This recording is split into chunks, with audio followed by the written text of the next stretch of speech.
Hello friends, मैं हूं मृण्मय और क्राइम इन हिंदी के एक और नए एपिसोड में आप सबका स्वागत है।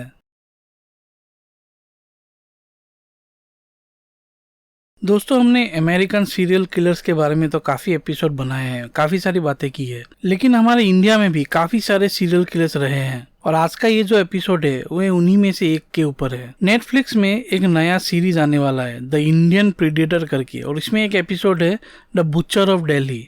और ये जो पूरी सीरीज है, ये जो पूरा एपिसोड है, ये चंद्रकांत झा नाम की एक सीरियल किलर के ऊपर है। और दोस्तों, आज का एपिसोड हमारा इसी सीरियल किलर के ऊपर है। तो होप करता हूँ ये एपिसोड आपको अच्छा लगेगा, इसको अंत तक ज़रूर देखिए।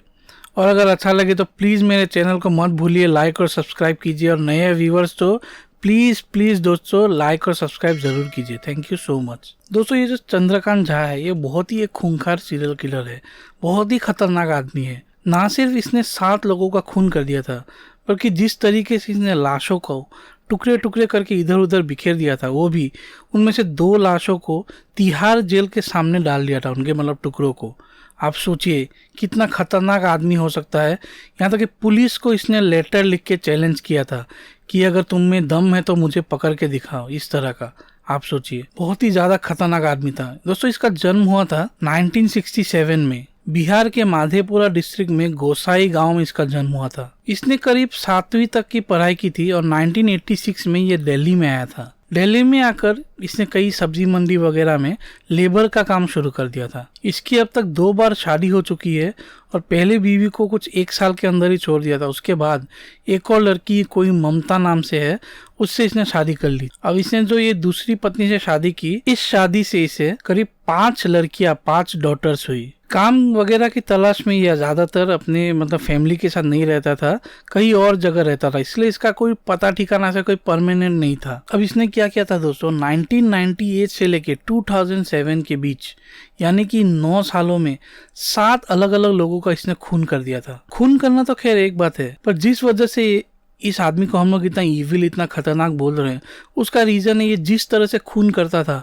जिन वजहों से ये खून करता था, और खून करने के बाद ये उन लाशों के साथ जो करता था, वो सुन के आपके एकदम रोंगटे खड़े हो जाएंगे। इसने जो पहला खून किया था वो किया था साल 1998 में, और इस खून के बाद इसको पुलिस ने पकड़ भी लिया था और ये जेल में 2002 तक भी रहा। लेकिन जो इसके ऊपर केस चला इस खून का, इस मतलब केस में कुछ भी साबित नहीं हुआ और सबूतों के अभाव में इसको 2002 में बरी कर दिया गया। अब जब ये 2002 में बरी हो गया, तब इसका ये जो मर्डर स्प्री है, ये खून का सिलसिला पूरा चालू हो गया और ये बहुत ही बर्बरता से मतलब खून करता था। और खून करने की वजह सुन के मतलब आपको हंसी आ जाएगी, इतनी छोटी छोटी वजह से ये खून करता था। ये क्या करता था दोस्तों, ये खुद तो एक लेबर है ही, और दूसरे जो माइग्रेंट्स लेबर है जो बिहार या यूपी से दिल्ली के साइड आते हैं, उनको ये मतलब हेल्प करता है कोई जॉब वगैरह दिलाने में। फिर यहाँ तक कि ये मतलब उन लोगों को अपने घर में भी रखता है, उनको खाना खिलाता है, एकदम अपने बच्चों जैसा इनके साथ व्यवहार करता है। यहाँ तक कि खुद अपने पैसों से उन लोगों को खाना वगैरह भी वो खिलाता है। मतलब एक तरह से देखा जाए तो पूरा प्रॉपर केयर लेता है, जैसे कोई फैमिली मेंबर हो।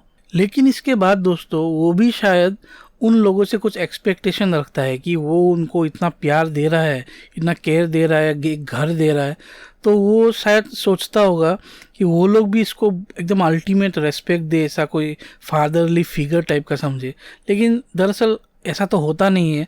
और एकदम छोटी छोटी वजह से, जैसे किसी ने अगर झूठ बोल लिया, कोई सिगरेट पी रहा है, या फिर कोई अगर समझो कोई किसी लड़की से प्यार करता है, और एक तो फिर ऐसी वजह है कि कोई अगर नॉनवेज खा रहा है, तो इन सब छोटी छोटी वजह से, झूठ बोलना जैसे छोटी वजह से, ये उनका बुरी तरह से खून कर देता है, बहुत ही बुरी तरह से। पहले तो वो कपड़े या किसी और तरीके से उनको स्ट्रेंगुलेट करता है, मतलब गला घोट के उनकी जान ले लेता है।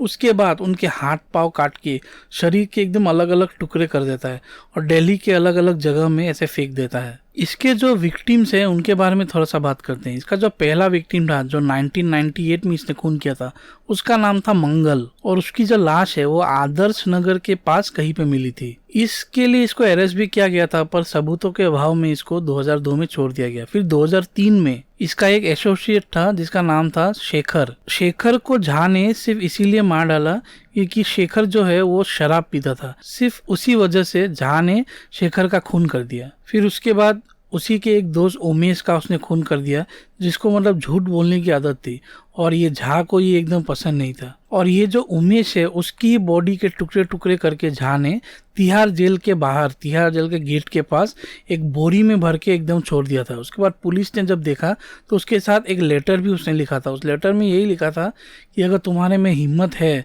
तो मुझे पकड़ के दिखाओ। उसके बाद 2005 में गुड्डू करके किसी का खून किया, 2006 में अमित करके एक का खून किया, 2007 में उपेंद्र करके है उसका खून किया, और 2007 में ही दलीप करके एक लड़का था उसका भी इसने खून कर दिया। अब ये जो ये काम करता था, जैसे पूरी बॉडी को काट पीट के अलग अलग टुकड़े यहाँ वहाँ फेंक देता था, इससे पुलिस एकदम कंफ्यूज हो जाती थी, क्योंकि इससे मतलब पता लगाना बहुत ही मुश्किल हो जाता था कि जो या विक्टिम कौन है, और अगर पता नहीं कि विक्टिम ही कौन है तो किसने उसको मारा है, उस तक पहुंचना बहुत ही मुश्किल हो जाता है। फिर बाद में जब इसको पकड़ा गया, जब इसको पूछा गया कि तुम पुलिस को ऐसा चैलेंज क्यों करते थे, चिट्ठी वगैरह क्यों लिखते थे, तब उसने बोला था कि ये उसका एक बदला लेने का तरीका था, जो दिल्ली पुलिस ने उसके साथ मतलब बहुत ही दुर्व्यवहार किया था किसी पहले वाले किसी मतलब केस वगैरह में, तो उस वजह से उसने मतलब बदला लेने के लिए ये सब चिट्ठियाँ दिल्ली पुलिस को लिखी थी। अब ये जब खून करता था, खून करने के बाद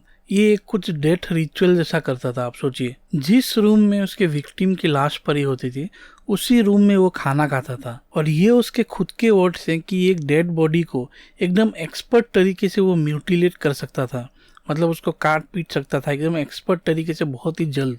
उसने जो ये आर्ट ऑफ म्यूटिलेशन है ये पूरा अच्छी तरह से सीख लिया था। उसको यहाँ तक मालूम था कि कैसे मतलब बॉडी को काटने से बहुत ही कम खून निकलेगा इस तरह से, मतलब एकदम परफेक्ट एक क्रिमिनल आप बोल सकते हैं कि इसको मर्डर करना वगैरह सब पता है इसको। अब इतने सारे खून करने के बाद दोस्तों 2007 में ये पकड़ा जाता है, और वो भी मतलब इसी की गलती की वजह से, क्योंकि जैसे वो पुलिस को चैलेंज कर रहा था ये खत वगैरह लिख के, तो वो इसके लिए नुकसानदेह ही साबित हुआ। वो इतना ओवर कॉन्फिडेंट हो गया था कि उसको दिल्ली पुलिस नहीं पकड़ पाएगी, कि जिस आदमी को इसने लास्ट में मारा था उसके बाद इसने पुलिस को चिट्ठी नहीं बल्कि फ़ोन कर दिया था कि अगर तुम्हें में दम है तो मुझे पकड़ के दिखाओ, और वो फ़ोन इसने एक पीसीओ से कर लिया। पुलिस के लिए तो ये पता करना कोई बड़ी बात तो नहीं है कि ये फ़ोन कॉल कहाँ से आया था, तो उस पीसीओ तक पुलिस पहुंच गई। और उसके बाद चंद्रकांत झा तो वैसे भी पुलिस का सस्पेक्ट था ही इन सब केसेस में, तो जो पीसीओ वाला था उसने ये कंफर्म किया कि हाँ इसी आदमी ने ये फ़ोन किया था। उसके बाद चंद्रकांत को पकड़ लिया जाता है। उसको पकड़ने के बाद उसके ऊपर केस होता है दोस्तों, और केस तो एकदम बिल्कुल ही क्लियर था, क्योंकि सारे सबूत पुलिस के पास थे। कुछ मर्डर्स के सबूत पुलिस के पास नहीं थे, और उन मर्डर्स का इसको चार्ज भी नहीं किया गया था। 7 में से 3 मर्डर्स का इसके ऊपर चार्ज लगाया गया, और इसको पहले मौत की सजा डेथ पेनल्टी हुई। जिस जज ने इसकी डेथ पेनल्टी साइन की थी उन्होंने एक बात कही थी कि ये जो आदमी है ये कभी भी रिफॉर्म नहीं हो सकता। जेल क्यों होता है दोस्तों, कि अगर कोई क्रिमिनल है वहाँ जाके वो कुछ अच्छी बात सीखे, अपने जो डिसीजन है उन पे वो रिग्रेट करे, लेकिन जज ने खुद बोला कि ये आदमी कभी रिफॉर्म हो ही नहीं सकता, और इसीलिए उसको 3 खून के दोष में उसको मौत की सजा दी गई। लेकिन दोस्तों जनवरी 2016 में इसकी जो डेथ सेंटेंस है वो लाइफ इम्प्रिजन में कन्वर्ट कर दी गई, और ये चंद्रकांत झा आज भी जेल में बंद है। तो दोस्तों ये ही कहानी थी इस खूंखार सीरियल किलर चंद्रकांत झा की। नेटफ्लिक्स में सून इसके ऊपर एक डॉक्यूमेंट्री आने वाली है, एक सीरीज आने वाली है जिसका नाम है the Indian predator butcher of Delhi. तो ये सीरीज मैं भी देखूंगा और आप लोग को भी आग्रह करूंगा ये देखिए। तो दोस्तों यही कहानी थी आज की। होप करता हूँ ये कहानी आपको अच्छी लगी हो, और अच्छी लगी हो तो प्लीज़ मेरे चैनल को लाइक और सब्सक्राइब जरूर कीजिए, और आगे बने रहिए मेरे चैनल के साथ और कहानी के लिए। Thank you so much.